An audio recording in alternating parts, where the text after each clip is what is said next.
জয়গুরু, সকলকে প্রাণানন্দিত জয়গুরু। পরমদয়াল শ্রী শ্রী ঠাকুরের রাতুল চরণে প্রণাম নিবেদন করে প্রত্যেকের মঙ্গল কামনা করে আজকের আলোচনা শুরু করছি।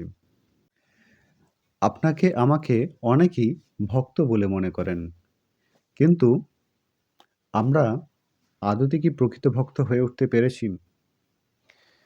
দেখবেন অনেকে অনেককেই ভক্ত বলে মনে করে, অথচ আমরা সংকীর্ণ স্বার্থপর জীবনযাপন করে চলেছি। ইষ্টকে খুশি করতে কোনো মতেই চেষ্টা রাখি না। তাহলে আমাদের কাছে প্রকৃত ভক্ত কাদের বলা উচিত সে সম্বন্ধে কোনো পরিষ্কার ধারণাই নেই। আজকের আলোচনার মধ্য দিয়ে ভক্ত কাদের বলা উচিত এ সম্বন্ধে আমরা পরিষ্কারভাবে জেনে যাব। আসুন জেনে নিই পরমদয়াল শ্রী শ্রী ঠাকুর এ বিষয়ে ঠিক কী বলেছিলেন।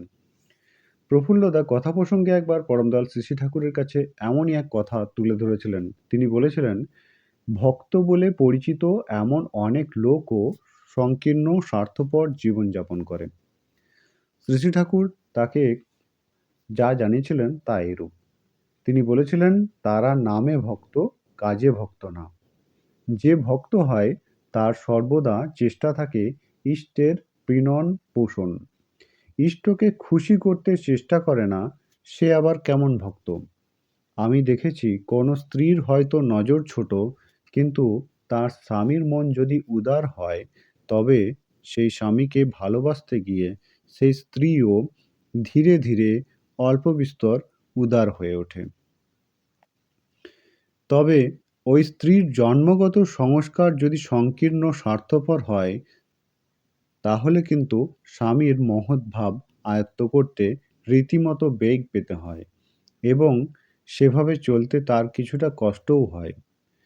মানুষ যে ভাব জন্মসূত্রে পায় তা তার পক্ষে এড়ানো কঠিন হয়ে পড়ে।